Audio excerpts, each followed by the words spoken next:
What is going on, everybody? It's the Frost, and we're here for an NXT review from this past Wednesday's episode of NXT. It is Thursday, Thanksgiving night. Falcons are playing the Saints while I record this.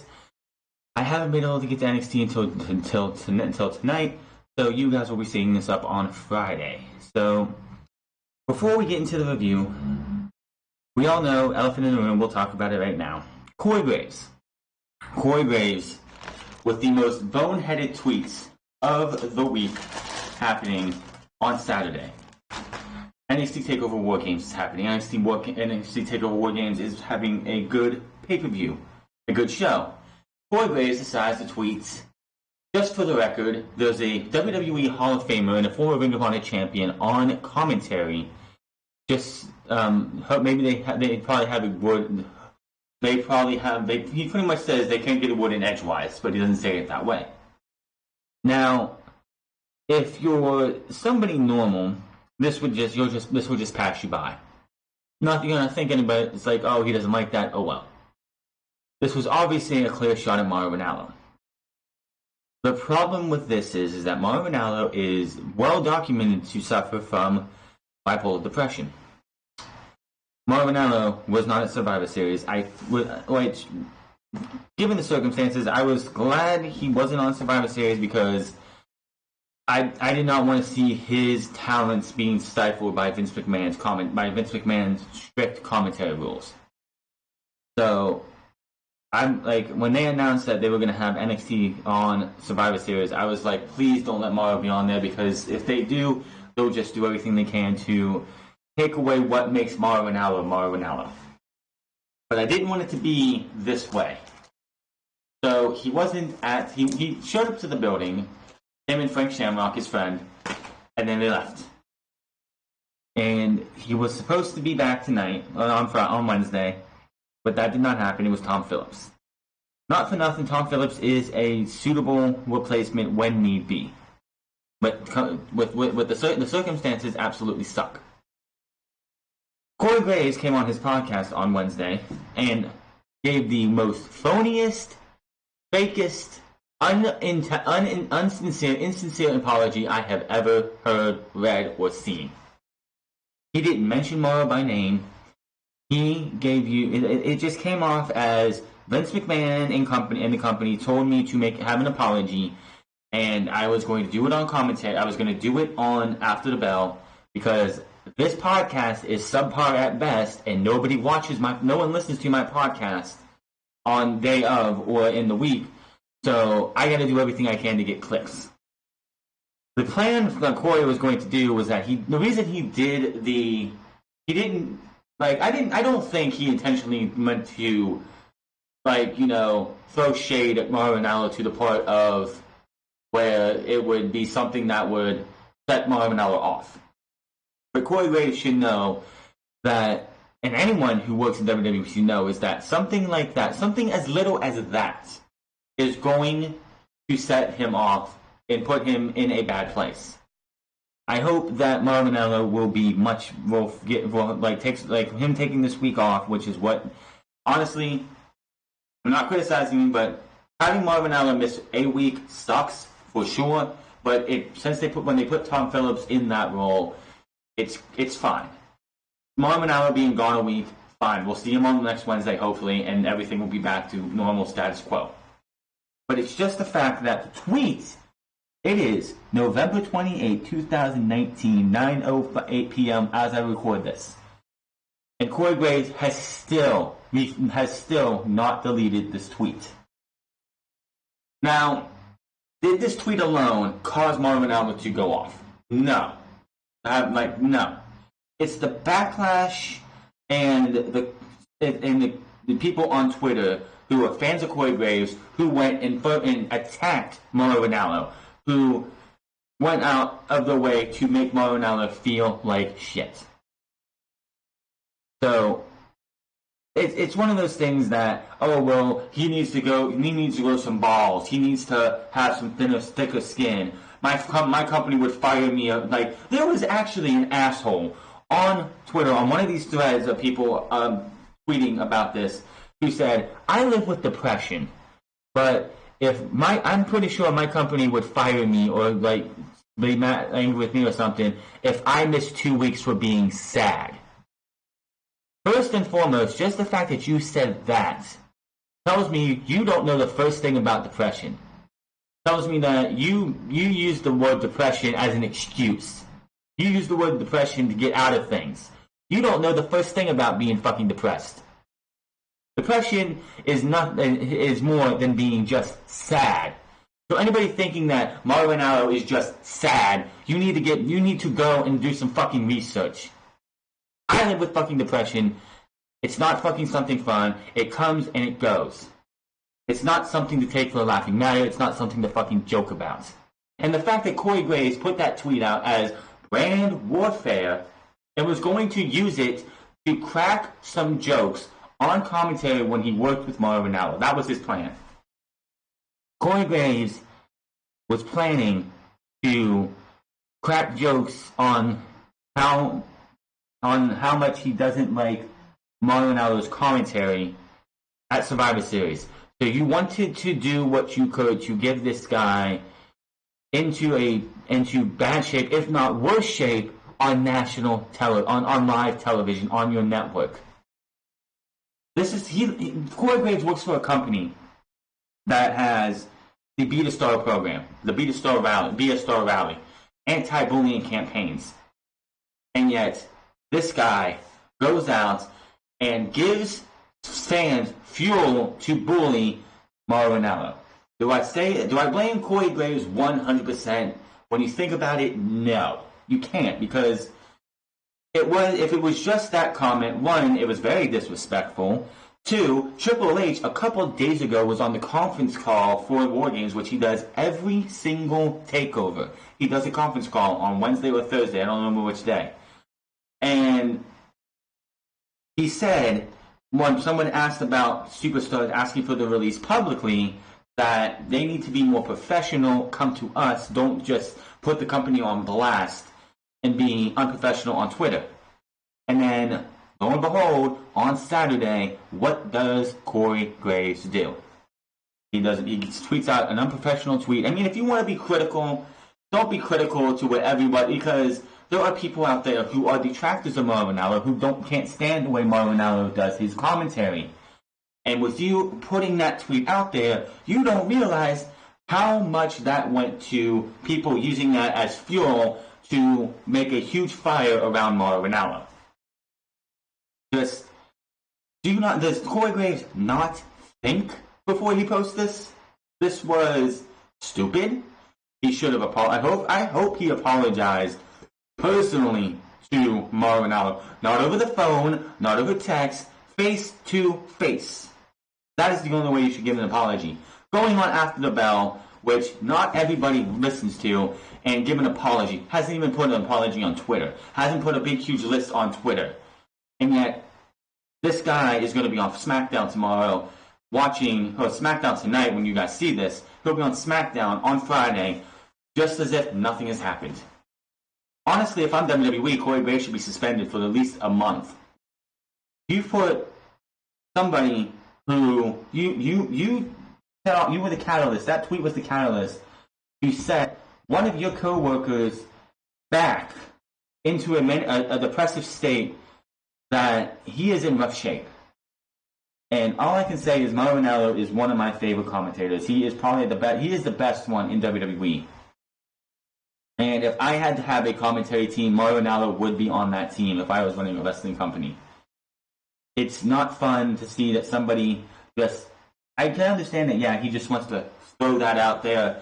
If it was Michael Cole, if it was Nigel McGuinness, if it was Beth Phoenix, if it was Theo Madden, Vic Joseph, or King, we wouldn't be having this conversation because it is what it is. But Mauro Ranallo is a different case. You have, people are just sitting there saying, oh, Corey Graves did nothing wrong. Yes, he did. He did wrong. That is not something you do. Quite honestly, maybe Michael Cole isn't a fan of Mauro Ranallo's commentary, but you don't see him going on Twitter blasting without even saying his name. That's another thing. You went out there and you put that tweet out there because Mauro Ranallo was killing it in a good way, killing it on TakeOver, better than you ever have on TakeOver. And you go out there because, oh, it's brand warfare. I got to keep this up. No, you did not. Just sit there, watch TakeOver, and keep your mouth shut. I don't care if you're trying to stir up controversy or bring a little bit of controversy so I can crack jokes on Monday, on Sunday, and then talk about it on Wednesday. No, unacceptable. Corey Graves should be ashamed of himself. And honestly, again, the apology, which I don't have with me, was just so insincere. I didn't believe it for 1 second. If you believe Corey Graves was absolutely sorry after what he said to Mauro Ranallo, what he said about Mauro Ranallo, you're fooling yourself. That was obviously an apology that WWE mandated he do on his podcast, and he didn't have to be sincere about it because obviously he wasn't. It was absolutely wrong. And people were sitting there, it's like, oh, he just said, like someone argued with me that Corey just said that in his tweet said he just thinks the other two should be able to talk some more. Here's the thing. That person is not looking at the tweet, and everything has fallen after through the eyes of somebody with depression or bipolar depression. Yes, if somebody gets criticized who is just doesn't have these mental issues, they're just going to take it in stride and be like, hey, I'm doing my job and I'm doing it well. Fuck anybody who comes onto my Twitter page and sits there and tries to criticize me. I'm doing my job. You can't say that about somebody who has this condition. I'm hoping he'll be back next week. Take a week and a half because it's been since Sunday. He'll take a week and a half. Hopefully things will be better. And hopefully next week we're hearing Mauro Ranallo call NXT like he should be doing. Honestly, and here's another thing. If Mauro Ranallo does come back, which I hope he does, I never want to see Mauro Ranallo kneel at Raw or SmackDown until Vince McMahon is gone because I don't want him to have to go through what he did in 2016, early 2017, where they pretty much, like Vince McMahon and JBL, tried to do everything they could to make that guy's life a living hell. Corey Graves fucked up, and Corey Graves deserves all the hate he's getting. I said hashtag fire him on Twitter and shit, but it's like, did he lose his job? He's probably not going to, but he should get suspended, fined, or whatever. This was unacceptable from a company that has Be A Star rallies, and your COO, one of your higher ups in the company on a conference call a couple days earlier said, like, superstars and wrestlers and WWE personnel should be professional and not use Twitter to bash the company or bash other people unless it's in a storyline. This was not acceptable. Corey Graves should be ashamed of himself. Now, on to NXT this week. NXT started off with Josiah Williams. He was sitting on the stage. He's like, after we went to war, we went to Survivor Series and mopped the floor with Raw and SmackDown. Now it's time to celebrate. We are NXT.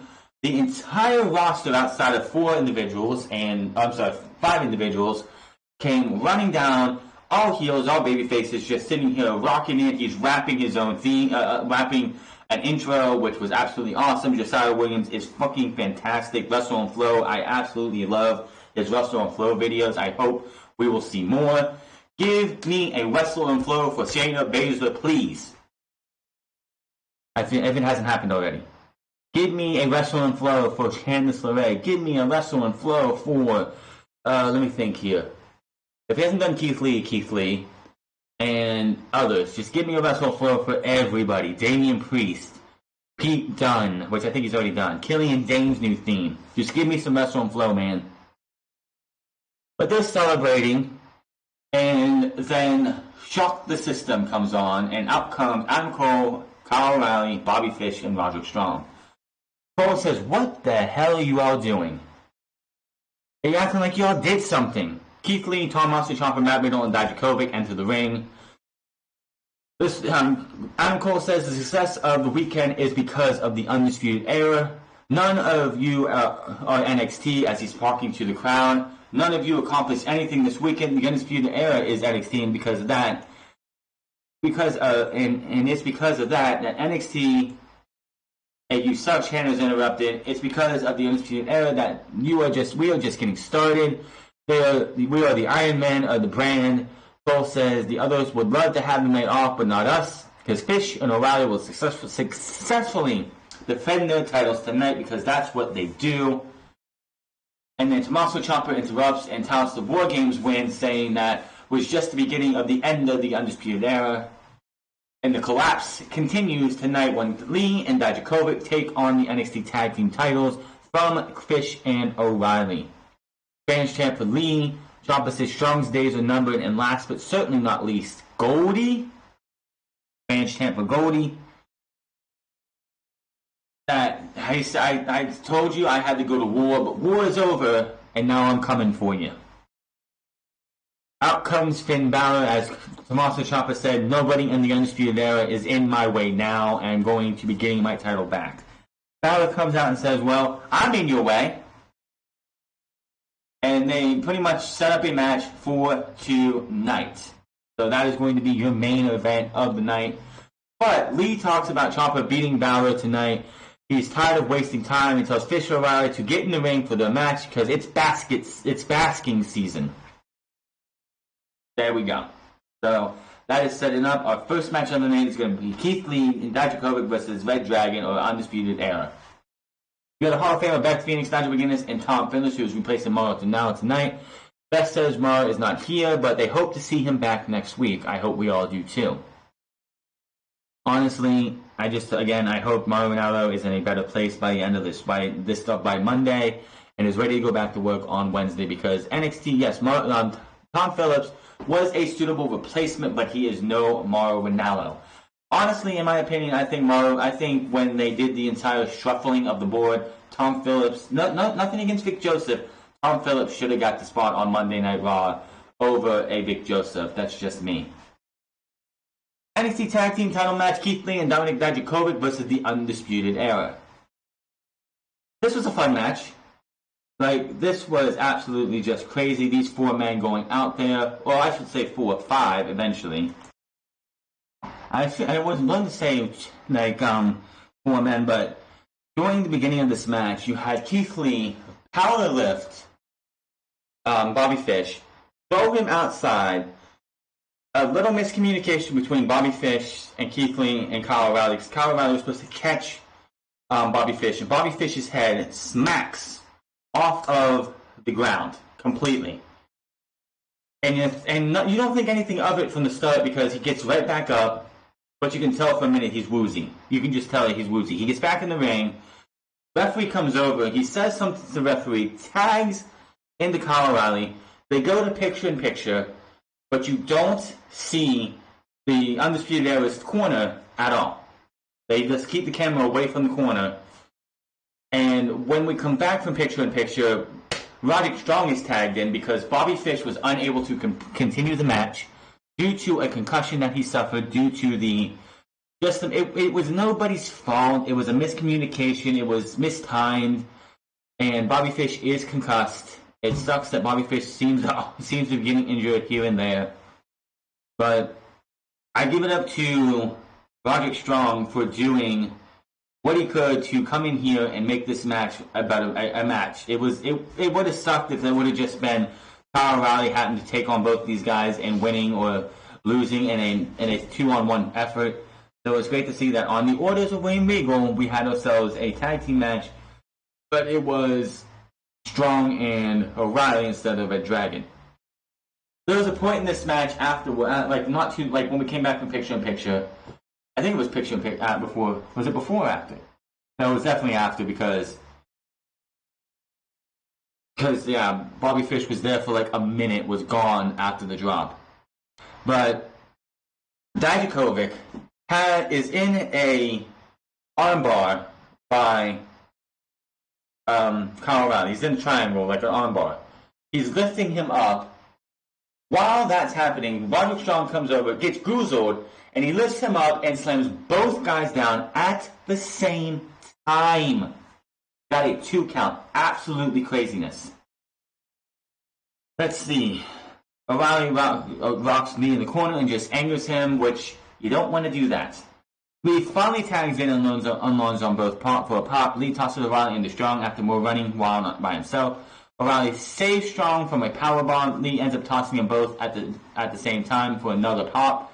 It looked like he was going to do a Northern Light, and he just threw them both behind him. Absolutely just fun. Keith Lee, sad to say this, Keith Lee will not be in NXT for much longer because Vince McMahon has fallen in love with Keith Lee, and you know what happens when Vince falls in love with a superstar or a talent, they get moved up to Raw with SmackDown. Lee knocks O'Reilly out of the air when he jumps, which, by the way, he didn't just knock him out with a hit, with a punch or a kick, he hit him with a headbutt. I honestly thought Keith Lee gave himself a concussion because he hit him with that headbutt, with his head, and he looked out on his feet. He was wobbly leg. He had the spaghetti legs going on. He fell into a tag to Dijakovic. If he wasn't knocked out for a little bit, that was one hell of a sell job. Rolls to the outside and ends up. He didn't get back to the match at all. But the pounce or the move of the night. So Roderick Strong and Kyle O'Reilly are doing this. O'Reilly snaps Dijakovic's leg in the middle of the ring. Strong tags him, but Dijakovic nails a double choke slam. Adam Cole runs down the ramp trying to help these boys out. Keith Lee, out of nowhere, hits him with a pounce so devastating. He is third row in the audience. Yes, there was a bunch of plans, as it should be. But the holy shit moment, the fact that he got hit and was just sailing, was an absolute awesome visual. That was, if you do your moments of the night, that was your moment of the night. Keith Lee pouncing Adam Cole into the third row of the crowd. Holy shit. While that's going on, Dijakovic is just shocked in the ring as Kyle O'Reilly and Strong hit the high-low. 1, 2, 3. Lee does not come wise to this until it's too late, and Roderick Strong pins Dijakovic. So they are your remaining tag team champions. I hope that Bobby Fish has a speedy recovery. Never fun to see somebody get injured during a match that was probably going to be awesome with him or without him. So it was awesome. It was a good match, and it just sucks that happened. We see stills from the first ever War Games match for the women, especially after what happened with Dakota Kai taking out Tegan Nox. Tegan Nox, of course, inactive for this night as she has been not medically cleared after taking a beatdown from her former best friend / sister. Kathy Keller's backstage with Candice LeRae, and Candice interrupts her and she says all she's heard since War Games is Dakota. And all she can think about is this Kai destroying Tegan Nox, who she considered a sister. LeRae says this was supposed to be a friend and she didn't expect this. She says Tegan will get her revenge on Kai, I know that. But she's not getting her friend Candice LeRae tonight. She's getting hers from Tegan's big sister. And that was that. So, I figured that the first person who would get any against Dakota Kai would be Candice LeRae. Because if you watch which it's been well documented, these three are best friends. They travel together, they have matching tattoos. Like Tegan Nox has 3 tattoos. One for Shayna, one for Candice, one for Dakota, I think one for Mia Yim maybe. So she has a little inner circle that she has tattoos on. So yeah. So the fact that they went from Tegan Nox selling tonight to having Candice LeRae be the first one to try and get revenge on Dakota Kai was great. We see footage of we're back from break and Tom hypes tonight's show. We see some footage of the weekend and we see Akira Tozawa backstage warming up. They did show us a clip from after Angel Garza's match against Isaiah Swerve Scott at TakeOver War Games. He went to the back, he was in gorilla position when Lio Rush came up and just slapped the taste out of his mouth, screamed at him a little bit, and then the agents pulled him off, and one of them said, "Come on, Leo, don't do that!" Ooh, that's supposed to scare Leo. Shane Thorne versus Mansoor. Mansoor, I keep saying his name wrong. This was an okay match. Shane Thorne really isn't going to be doing anything, and the fact that he lost to Mansoor shows you that his days as being anything are well behind him. His days as TM61, when TM61 were around and they were actually TM61 before they became the Mighty, they were actually something. Now, Nick Miller left, and I think he's in New Japan now, and Shane Thorne is on his own, and quite honestly, I think Shane Thorne was the Marty Jannetty of that tag team anyway. Mansoor wins with a big neck breaker, which was absolutely brutal and beautiful. It was he springs from the outside to the inside and hit a leaping neck breaker. It was an okay match, but I love that finish. Candice LeRae versus Dakota Kai. Candice LeRae comes out first, and then I was wondering how they were going to do this. What were they going to do? Dakota Kai comes out with some hard rock sounding music. Comes out, she has the same gear she was wearing at War Games, has a jacket on, has the knee brace of her fallen former friend, Tegan Knox, with her. So, this was definitely a new and improved heel, Dakota Kai. We still don't have the why. We didn't hear from her this week, we only heard from Candice LeRae. So, Kai enters the ring and raises the brace as the bruise continues. She places the brace over a ring post in the corner. The bell rings and they meet for words. Kai swings, looking for a slap, but Candice catches that and is like, she has a smile on her face, Candice does, as if, bitch, you really think I was gonna fall for your slap? You gotta get up early in the morning and get me for that one. Kai misses a kick and LeRae drops her. LeRae with a big kick. LeRae mounts Kai with strikes. Kai catches LeRae, but LeRae drops her over her knees. Kai dodges a move and retreats to the floor with a breather. For a breather, Kai counters but misses a kick. LeRae drop kicks her from the ring. LeRae runs the ropes and nails a suicide dive on the Kai, which wasn't Candice LeRae's suicide dive isn't the best. It just isn't. It's just one of those ones that doesn't look good on first or second view. Later in the match, when we get to the end of the match here, LeRae goes up top, but Kai cuts her off and climbs up. Kai pounds on LeRae. Candice fights back and goes for the sunset bomb, but it's blocked. Kai fights Candice, repositions and powerbombs her to the mat for another close 2 count. Candice hits a kick to the face. Candice misses a moonsault as Kai moves. Kai hits the chiropractor, her finisher, which she hasn't used since from injury. I thought she might have been done with it due to her injury in the knee, like something that would actually do damage to your knee. But she only gets a 2 count. Fans chant, "This is awesome." Now Kai unloads, rolls her up for a 2 count. Candice goes up and applies the Gargano escape in the middle of the ring. Fans are going crazy, and I'm thinking, okay, this is good. This is great. Just letting people know that your husband, giving everyone a homage to your husband who is out with injury. And get well soon, Johnny. Kai goes to the ropes floor for a breather. Candice runs the ropes for a suicide dive, but Kai grabs the knee brace, which a little bit earlier in the match she went to grab and hit Candice LeRae with, but that did not happen. It fell to the outside. She grabbed it and just one big swing and bam to the head of Candice LeRae. Candice was out. DQ by the referee. Candice wins this match by DQ. After the match, Candice is on the floor. Kai attacks her and whips her into the steel steps. Then she grabs a steel chair, but Rhea Ripley runs down and knocks it out of her hand. Fans pop and start cheering for Ripley as Kai yells at her from the stage, and Ripley chases her off. Ripley chants continue as she checks on Candice LeRae. So it's great to see that's still that sisterhood between Candice LeRae and Dakota and Rhea Ripley after what they had to go through in War Games.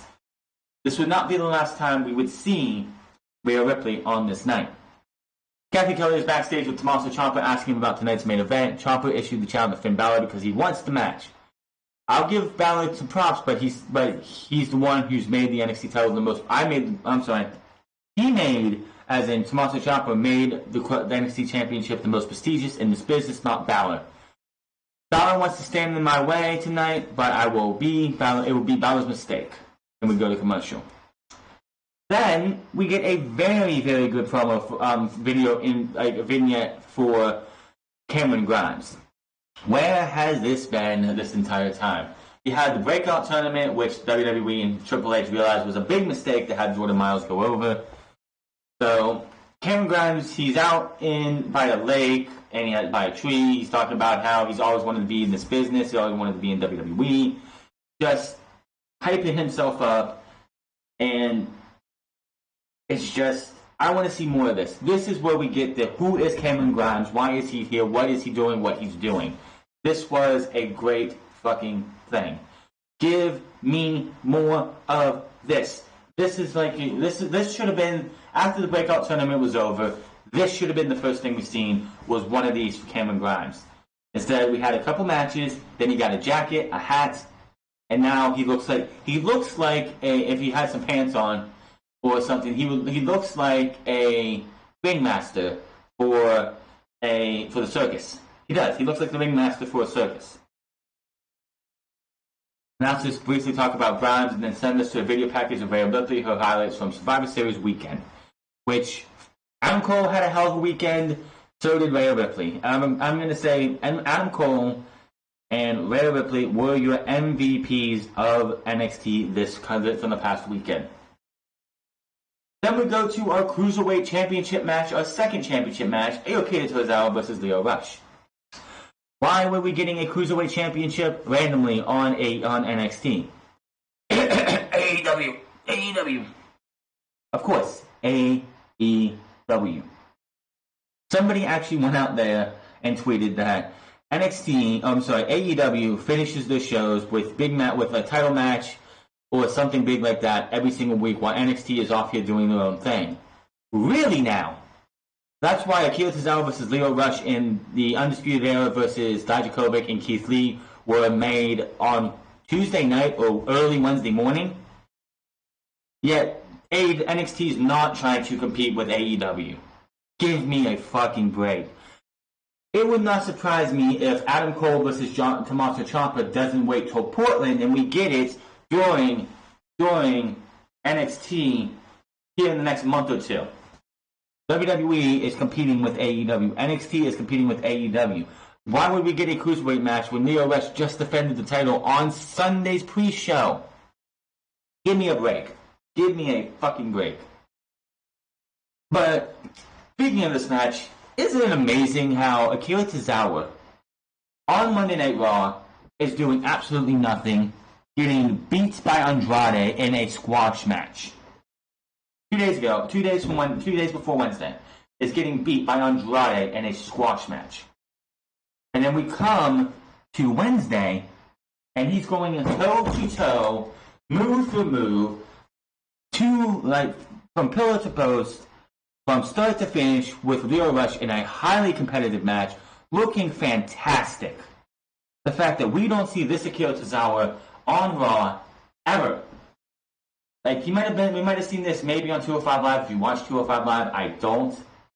So the fact that we're getting this now is just mind blowing. The fact that Lio Rush and Akira Tozawa gave you a hell of a match on Wednesday, when Akira Tozawa 2 weeks prior was wrestling on Raw against Andrade and getting beat so badly that Andrade didn't even need Zelina's help to win that match, whereas he needed her help to beat Sin Cara every single time.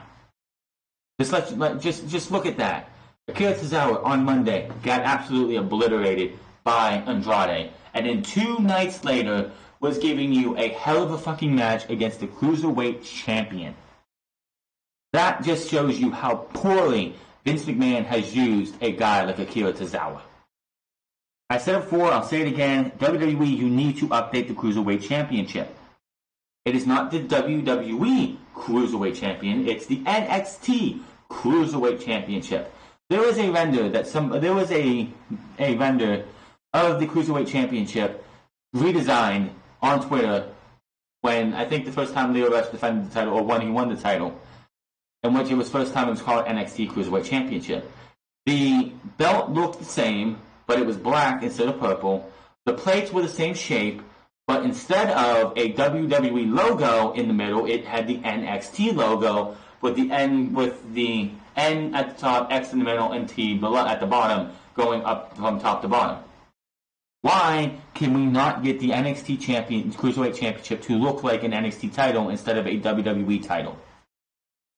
Need to change that. This match was great.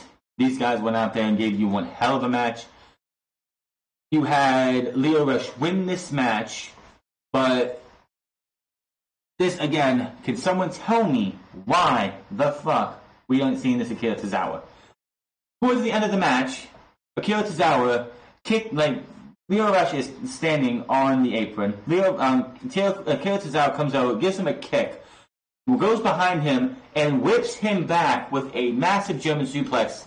Lio Rush flips backwards, falling on his stomach and face, and crowd with a huge holy shit chant. They both barely make it in the ring before a 10 count. Fans rally at Tozawa now. Rush counters another German and rolls him up for a 2.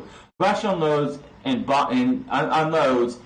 he's going for the come up, but he hits Akira Tozawa so hard. Akira Tozawa's mouthpiece fell out, and he just dropped. He dropped. I don't know if he was out of the lights were on, but nobody was home. He was down and out. So when Rush went for the come up, there was nobody there, and he just fell on his ass and rolled backwards. Rush with the kicks while both are on their feet. Rush unloads with some strikes in the middle of the ring. Tozawa catches Rush with a snap German. Tozawa with another German with the bridge for a close tail. Tozawa goes for the snap German came from Lio Rush went from the come up again, but this time he got caught. Tozawa goes for a big senton, but Rush gets his knees up. Rush goes back to the top and hits the final hour to Tozawa's back. Goes to the opposite corner, hits another final hour. 1, 2, 3. Lio Rush retains the Cruiserweight Championship in what was Akira Tozawa's best match probably in his entire WWE career, and what was one hell of a match, and I'd say probably one of the best matches of the night between both shows. As people have said before, AEW usually has the better show. NXT always has the better match. And they had 2 of those, honestly, maybe even 3 of those, in Dijakovic and Lee versus the Undisputed Era, Rush versus Tozawa in the main event of Tommaso Ciampa versus Finn Balor. 3 excellent matches that could, honestly, all 3 of them, and I'm going to say this, all 3 of those matches on Wednesday could have been on a takeover. Plain and simple. Kathy Keller's backstage with Finn Balor asking about the main event. Balor says Tommaso Ciampa is living in his world, and it's a dark place. He talks about taking out Gargano and Matt Riddle, finding out about him at TakeOver, and tonight it will be Ciampa's turn. Then we have Xia Li versus Vanessa Bourne. This, of course, is a follow-up to what happened between Xia Li and Aaliyah in what everyone thought was a legit nose injury.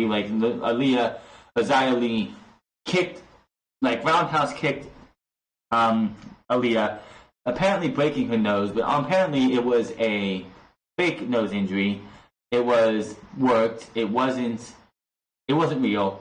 And it was because Aaliyah needed to have some kind of facial surgery or something, so they used that to get her off TV. So Vanessa Bourne came into this match to get revenge. That did not happen, as they're having themselves a match. It's not that good of a match. Vanessa Bourne's really not that good. She's really green still. Both women are still green, but still. And Shayna Baszler, Marina Shafir, and Jessamine Duke appear on the stage. Lee watches the Baszler crew head down the ramp. She kicks Bourne in the head, pins her, and that is that. But after the match, Baszler sends the horsewomen into the ring, and Lee ends up fighting them off. Baszler enters the ring and drops Lee. Lee comes back and unloads on Baszler to drop her. Which Lee got some clicks on the women's champion. So if you don't think WWE or Triple H doesn't have some plans for Xia Li, then you're full of it. Yes, she was going to be the one to get taken out, but the fact that she got at least a chance to fight off all 3 women of the horsewomen is just that just shows that they have some faith in Xia Li. But eventually the horsewomen beat the hell out of her. They drop her and gets triple teamed. Baszler takes the mic and says, everyone is trying to take credit for Survivor Series weekend, but no one had the kind of weekend like she had. I beat Bayley and Becky Lynch at the same time. Fans are chanting for Rhea Ripley. She's yelling about her success, and out comes Ripley for a big pop. Ripley enters the ring, but all 3 horsewomen exit to boos. Ripley calls Baszler back to the ring because she has something to say to her face. Baszler walks to the ring, but stands on the apron. Ripley gets in her face and just wanted to congratulate Baszler. Says she did beat Bayley and Becky, but when she went face to face with me, you didn't get the job done. I beat you. Fans chant for Ripley. Ripley says she will do it again, but next time it will be for the NXT Women's Championship. Fans pop, she backs up, and Baszler watches from the apron and finally gets into the ring as Rhea's gonna kill you chants rang out in Full Sail. Baszler gets in the ring and it gets in Ripley's face. She says she's heard this song and dance before. And Ripley might be the nightmare, but I'm the reality. And the reality is that you will be tapping or napping like the rest. Mic drop. She goes to leave, and Ripley says, why not just do it now? Fans chanting yes. Fans want to see her try. She thinks about it. Baszler leaves. Baszler teases to come back in, but heads off to the ramp as Ripley says, if you come back in the swing, I will drop you. Baszler heads to the back of the stage with her crew as Ripley talks trash from the ring, and her music hits. Or music plays. So, obviously the War Games match on Saturday was set up Baszler versus Rhea Ripley. Will that happen in Portland, or will that happen next in a couple weeks? I'm honestly hoping this will last and they can wait to have the channel, because if it happens on NXT television, I don't see Baszler losing the championship. That's a takeover match in the end. Baszler versus Ripley needs to be stayed until we get to the next takeover. It sucks. It's going to be in February and not in January. I want to know, since we had takeover happening on WrestleMania weekend, why are we having one in February? Why can we not have our takeover in January Royal Rumble weekend? Why the hell are they doing a Worlds Collide? I just don't get it. We come to break, we come back to break, and they do show us what happened between Pete Dunne, Killian Dane, and Damian Priest, but it also shows that during the double cannonball spot that Damian Priest cracked 2 of his ribs. Damian Priest will take on Killian Dane next Wednesday, so that should be an interesting match. I'm just going to be honest here. Killian Dane's return to NXT has been a massive disappointment. I mean, when he was Sanity, everything just seemed to be clicking. Sanity, I even lobbied that this guy should be getting an NXT Championship match. Back then, he just seemed to be like the big man who could break out and be a single star from Sanity. That, of course, did not happen. He did have that one match he did have a singles match with the champion at the time, right? Could be wrong.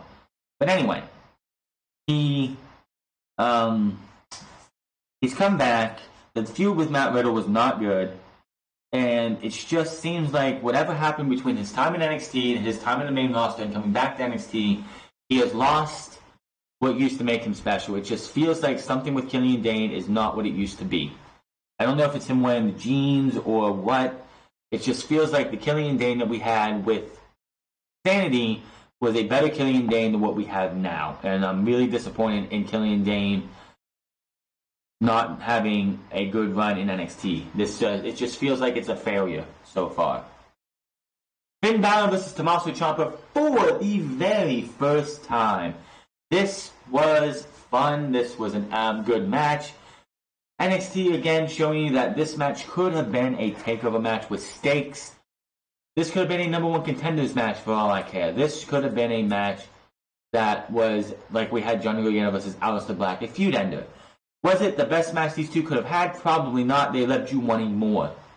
Honestly, if we were having a takeover in like January or a takeover next month, and you were going to have this match be at that takeover, I would not be mad, because I know what they did on Wednesday, they could do double that at takeover. You don't give your best performances, or you're not supposed to give your best performances on regular TV. You save that for a pay-per-view or a takeover, whatever you want to go with. So these guys have yourselves an excellent match here. You have Ciampa hitting a Project Ciampa. He has a sling blade. We get a sling blade from Balor. There was towards the end of the match, we got a Mamma Mia chant, which, hopefully, just hopefully, Mauro Ranallo was watching NXT on Wednesday at home. Hopefully this guy watched this match and heard those Mamma Mia chants. Because we as fans love Mauro Ranallo, and I'm hoping that any way to get this guy into better shape and getting him back doing what he does best, I'll take it. Now, he's getting towards the end of the match, and he hits a super air raid crash from the top rope. Goes on and says, "This is for Johnny, boy."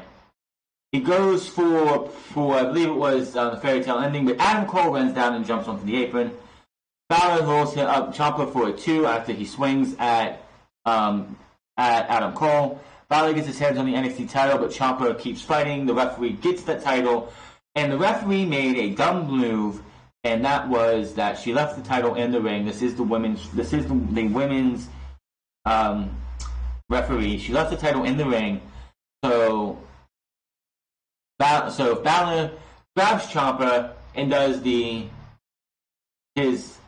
his neck breaker, or his neck chomp, or whatever, his neck breaker onto the championship, unintentional. Cole ends up delivering a big kick after the referee gets the title out of the ring like she should have did beforehand. Bloody Sunday, 1, 2, 3, and Finn Balor is your winner.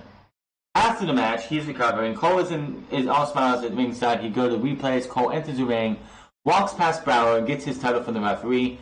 Ciampa is still down on the mat. Cole and Balor pose. Cole is doing the Undisputed Era pose. Balor has the guns. Cole has a smile on his face. He smacks Balor on his back. All of a sudden, Pele kick from Balor, overhead kick, whatever you want to call it, and he takes out the NXT champion. Fans chant for Balor. Balor exits the ring as the music hits, and he points his guns back at the ring as Cole and Ciampa try to recover on the mat. NXT goes on the air as Balor makes his exit up the ramp. So, anybody thinking that there might be a possibility that Finn Balor joins the UE, that has been confirmed to not be happening. This was another fun episode of NXT. Again, I would have to say that NXT was the better show this week, in my opinion. I think that AEW did have a slight dip in things. The main event ending on AEW was an absolute disappointment. Just having Scorpio Sky tap out like it was nothing, not even fighting to try and get to the ropes. He just tapped out as if it was just another day at the office. It was a really disappointment. The Jon Moxley tease tried to save it. He also had Cody getting beat up by a new tag team that made no sense whatsoever. Hope to see what that there. But this show, you had an excellent tag team match, even though we had to see Bobby Fish go down with an injury. I never want to see somebody have to do that. You had Finn Balor versus Tommaso Ciampa. You had Lio Rush versus Akira Tozawa. Those 3 matches right there, again, could be on TakeOver when the time comes. And I think it's about time, when Portland comes around, whether Lio Rush is still champion or not, I think it's about time the Cruiserweight Championship that says the words NXT are on that show. Now, another thing, I'm just going to say it again. If you know somebody suffers from a mental illness, don't do something that's going to end up being the catalyst to set off and set that person into bad and become in really bad shape. Don't be a Corey Graves. Don't do something that you think is going to be going to be harmless that turns out to be absolutely bad. If you knew somebody in that situation and you saw somebody do that to them, and like I said, it wasn't Corey Graves' tweet all the way, but that was the start. I'm hoping everything with Mauro Ranallo will be better next week. I hope he'll be back. The show was good. I think it would have been that much better with Mauro Ranallo on commentary. But like I said, Tom Phillips did a hell of a job to come in and sit in for Mauro Ranallo, but nobody will ever replace Mauro Ranallo. Mauro Ranallo is this generation's Jim Ross.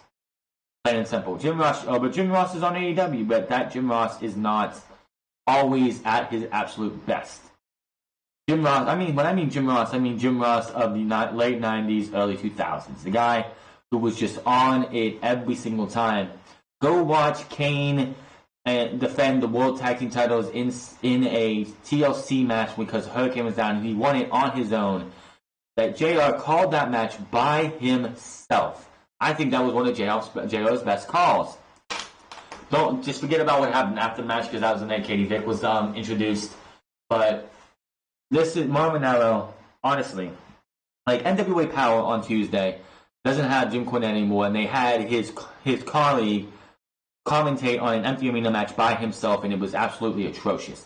Mauro Ranallo is somebody that I think, if you gave him the ability to, could call a wrestling show or a wrestling match on his own, and it would be absolutely fantastic. But that is your NXT review for November 27, 2019. Hit that subscribe button, comment down below, like or dislike this video. Find me on Twitter at The France Club. Find me on twitch.tv/The France Club. And I will see you guys tomorrow, which is going to be Saturday, for a SmackDown's review, as I'm going to be watching SmackDown in my home, but won't be able to do the review until Saturday morning. The only reason I'm able to do NXT is because I'm not watching it live. I watch it on Thursday. So make sure to find me then, and I will see you guys on Sunday, of course, for Unscripted, and possibly Tuesday for Raw. Tuesday for Raw, Thursday for NXT, for AEW, and Friday for Smack. And we'll just do the cycle over and over again until I can get things situated. I'm not in a situation where I can do Raw for Monday, NXT, AEW for Wednesday, NXT for Thursday, and SmackDown for Friday, and so on and so forth.